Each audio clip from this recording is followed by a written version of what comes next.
Hello, students. I welcome you all to the exam counselor. Actually, I'm here after a long time, so I hope you all are doing well. So, today we're gonna start our MCQ series again with some important topics.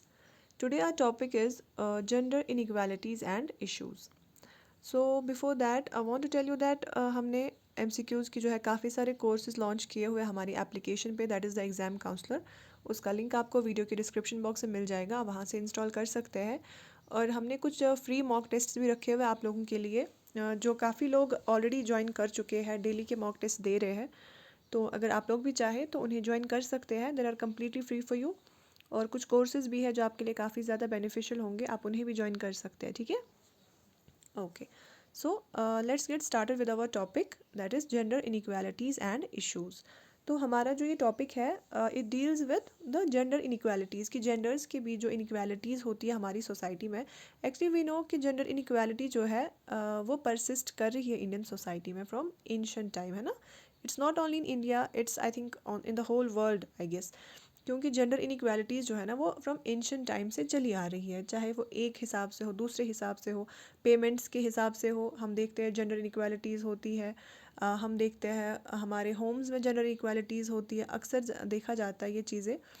तो जो भी उसके issues है, जो भी उसके related concerns है, जो भी गवर्नमेंट की स्कीम्स हम बोलेंगे या फिर जो भी पॉलिसीज़ है, तो वो सारी चीज़ें हम इसमें कवर करेंगे, ठीक है। Okay, let's get started with our question number 1. It says, what is the aim of gender sensitive education policies कि जो जेंडर सेंसिटिव एजुकेशन पॉलिसीज़ ला रहे हैं हम, उनका क्या एम है, क्यों कर रहे हैं हम ये सब चीज़ें, हम क्यों चाहते हैं कि जेंडर सेंसिटिव जो है हम एजुकेशन पॉलिसीज़ लाए। देखो सिंपल चीज़ है ना, जेंडर सेंसिटिव अगर हम चाह रहे हैं तो इसका मतलब है कि हम चाहते हैं जितने भी जेंडर्स हमारे हैं, चाहे मेल हो, फीमेल हो या फिर थर्ड जेंडर हो, ट्रांसजेंडर्स हो, हम चाहते हैं कि सबको इक्वल अपॉर्चुनिटी मिले एजुकेशन की, है ना। सो हम ऑप्शंस देखते हैं। The first one says perpetuate gender stereotypes, ये बोल रहा है कि हम चाहते हैं परपेचुएट करें जेंडर स्टीरियोटाइप्स को। So we will say no, it's not. Limit educational opportunities for certain genders, हम चाहते हैं कि बस कुछ को मिले। मतलब ऐसा नहीं है ना कि हम बोलेंगे हाँ इनइक्वालिटीज़ हो रही है फीमेल के साथ हो या फिर ट्रांसजेंडर्स के साथ हो, तो हम बोलेंगे नहीं, आप क्या करो, आप लिमिट कर दो अपॉर्चुनिटीज़ को सिर्फ इन्हीं जेंडर्स के लिए क्योंकि इनके साथ गलत हो रहा है। नहीं, हम वो चीज़ नहीं चाहते, हम चाहते हैं सबको इक्वल चीज़ मिले, है ना। जेंडर सेंसिटिव मतलब कि हर एक इक्वली ट्रीट किया जाए विद रिगार्ड टू एजुकेशन, है ना। So the right answer will B ensure equal access and quality education for all genders, जो भी genders है उनको equal access and quality education मिलना चाहिए, ठीक है।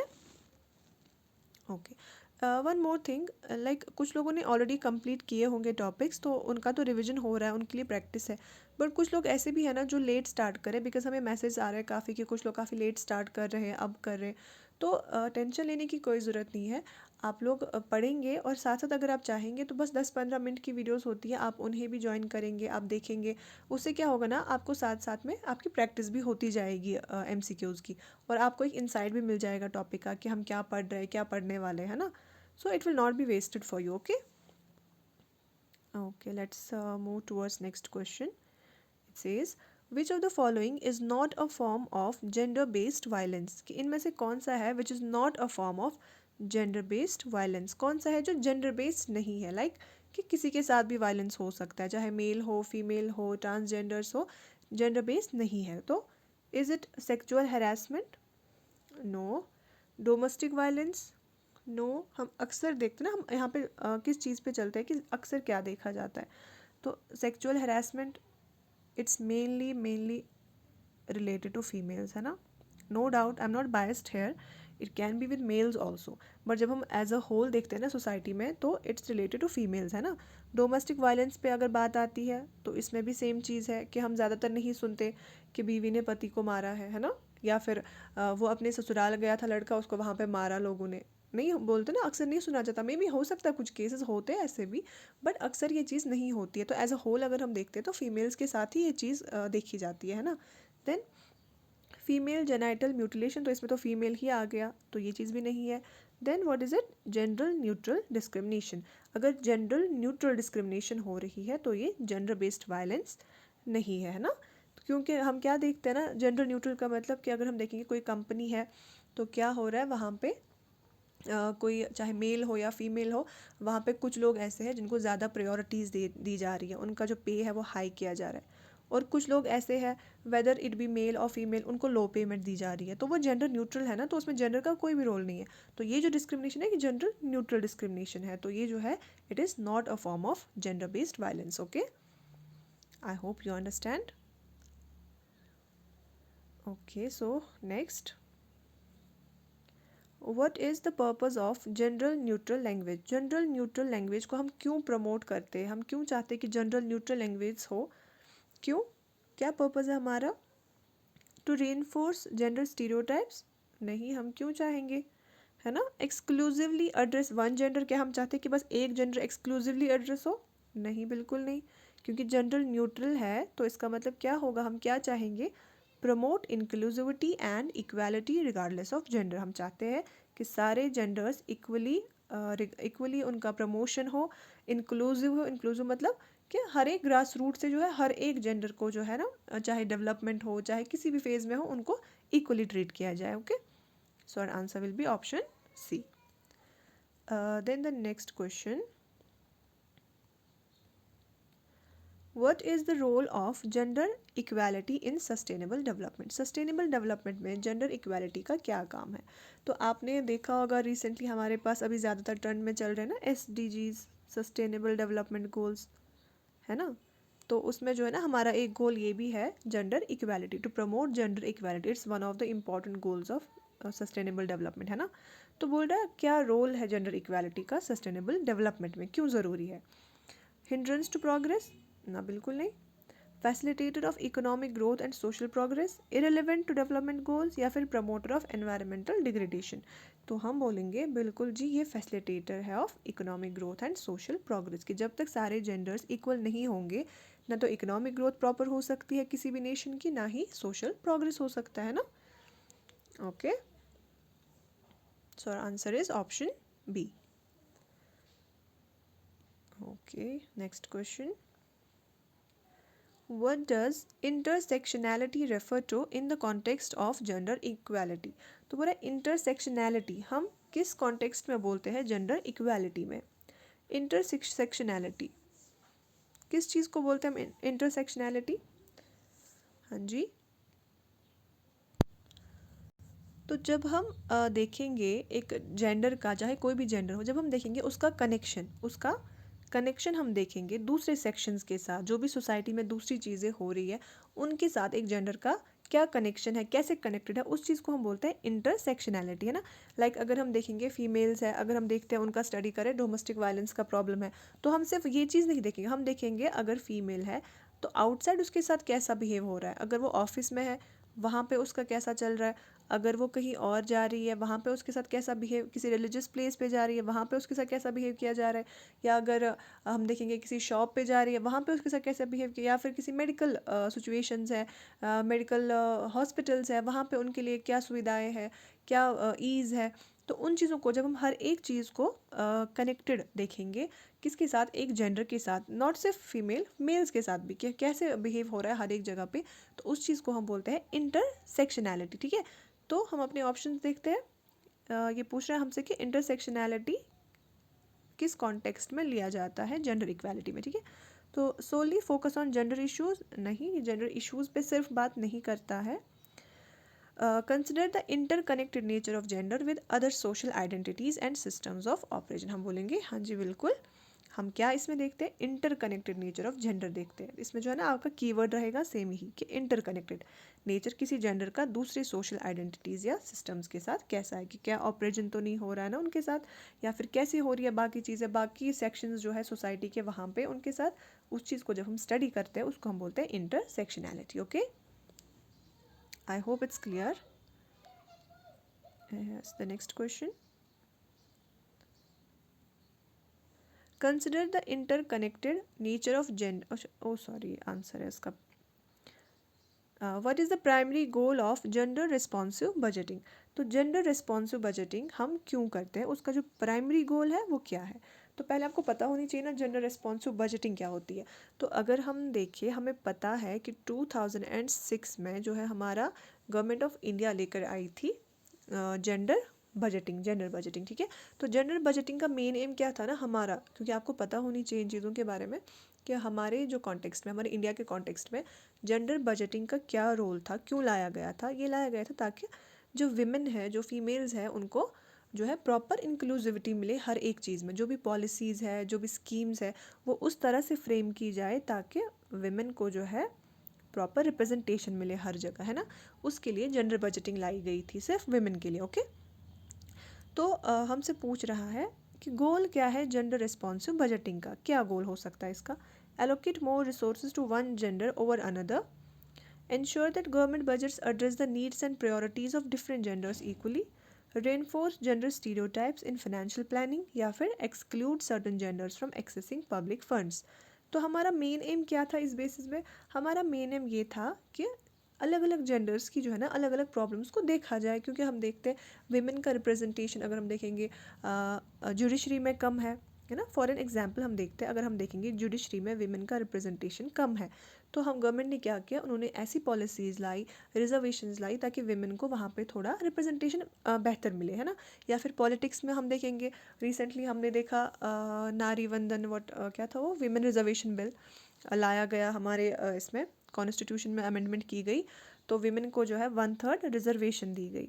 क्यों, किस लिए, ताकि जो पॉलिटिक्स में कम रिप्रेजेंटेशन है विमेन का, उस चीज़ को बढ़ाया जाए, है ना।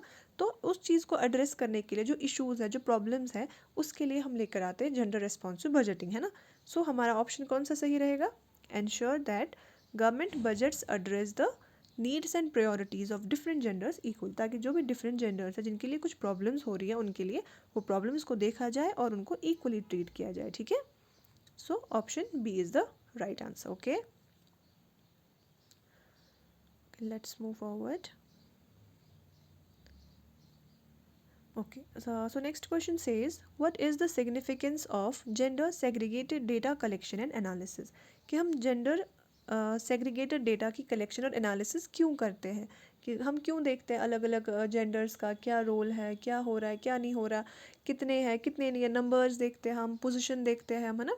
तो हम क्यों कलेक्ट करते हैं जेंडर के बेसिस पे डेटा कलेक्शन और एनालिसिस, उसका क्या सिग्निफिकेंस है उस चीज़ की, क्या यूज़ है हमारे लिए उसका। हाँ जी। So options, reinforce gender biasness, हम चाहते हैं बायसनेस हो, नहीं बिल्कुल नहीं चाहते। इग्नोर जेंडर डिस्पैरिटीज़, बिल्कुल भी नहीं। Provide insights into gender specific issues and inequalities, जब हमारे पास प्रॉपर डेटा होगा, जब हम उस डेटा को एनालाइज करेंगे तो हमें पता चलेगा तभी कि क्या प्रॉब्लम्स हो रही है, किन जेंडर्स के साथ क्या इनइक्वालिटीज़ हो रही है ना। तो इसका क्या सिग्निफिकेंस है, it provides insights into gender specific issues and inequalities, okay.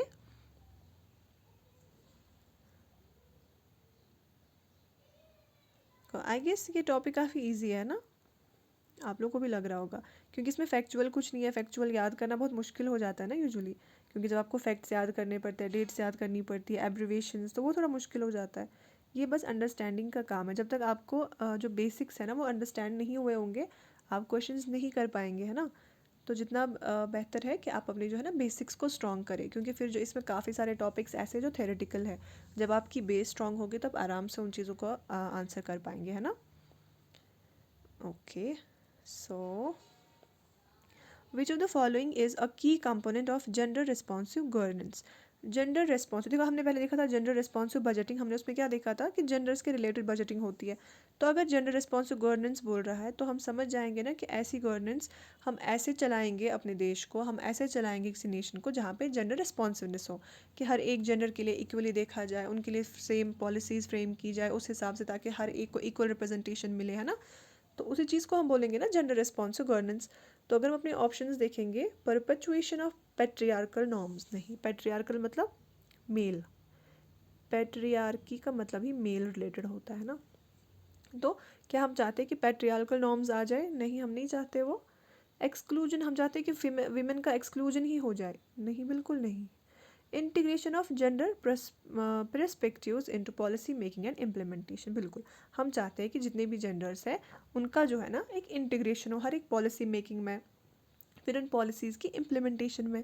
तो ये हमारा मेन एम होता है जेंडर रेस्पॉन्सिव गवर्नेंस में, कि ऐसे गवर्नेंस की जाए, ऐसे रूल किया जाए एक नेशन को जहाँ पे हर एक जेंडर को पता हो कि क्या हो रहा है क्या नहीं हो रहा, उनकी प्रॉब्लम्स को देख के पॉलिसीज़ बनाई जाए, उनको दिमाग में रख के उन चीज़ों को इम्प्लीमेंट किया जाए।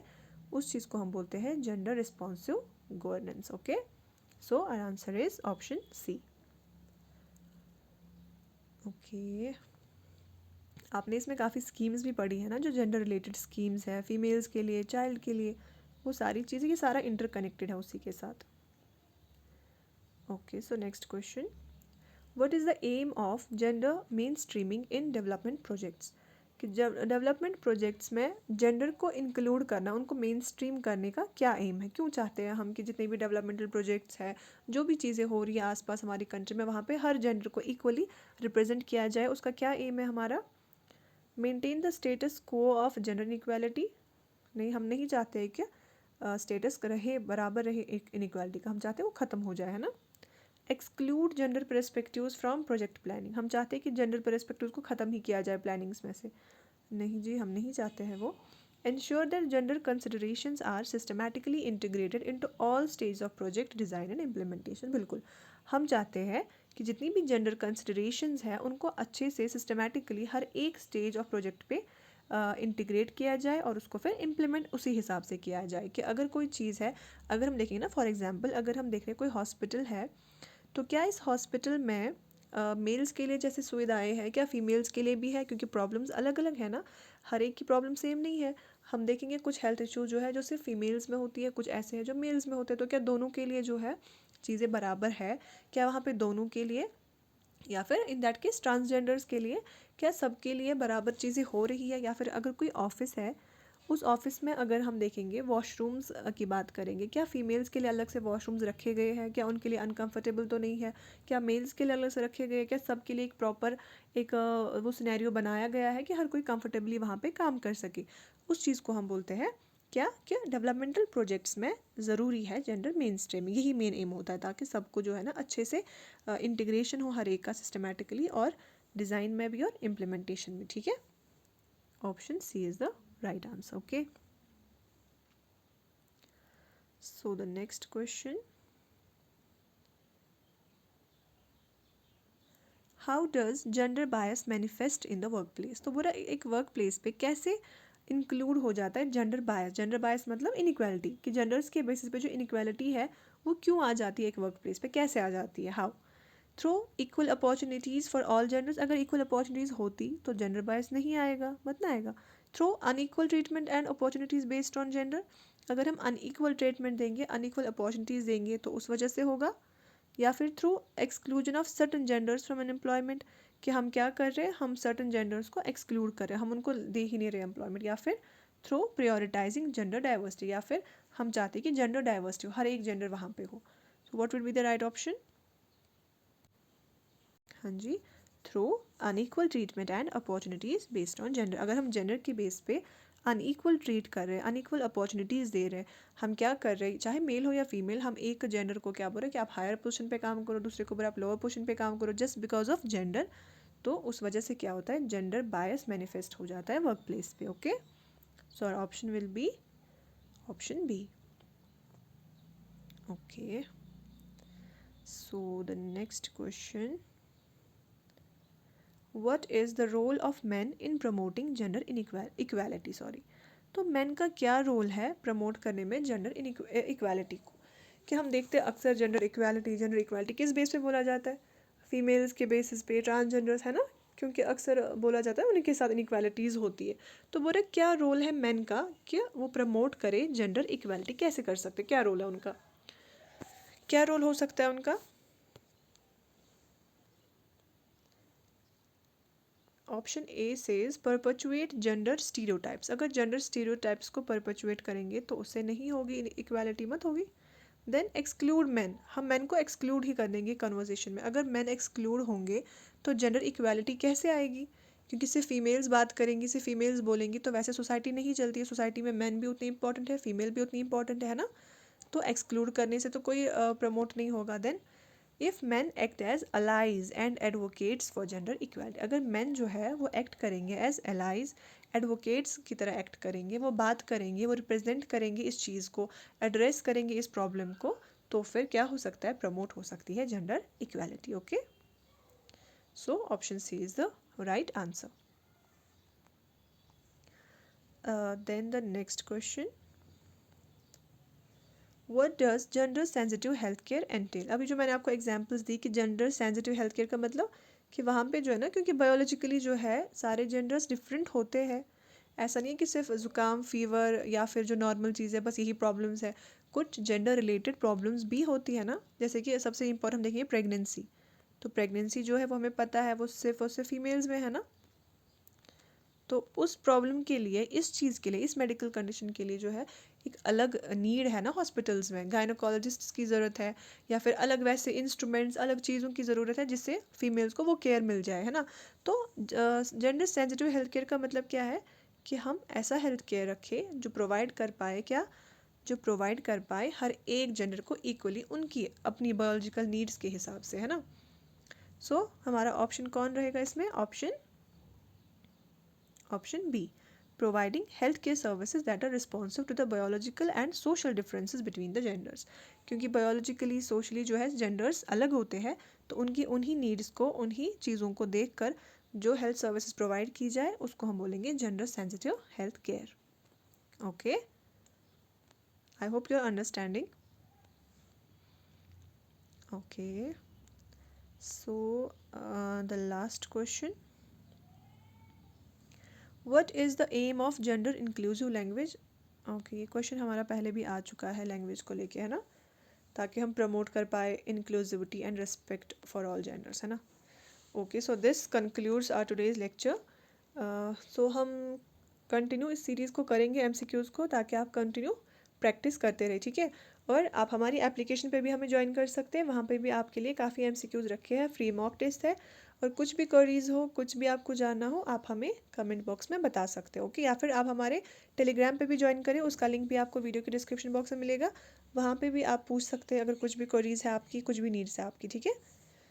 ओके, खुदा हाफिज़.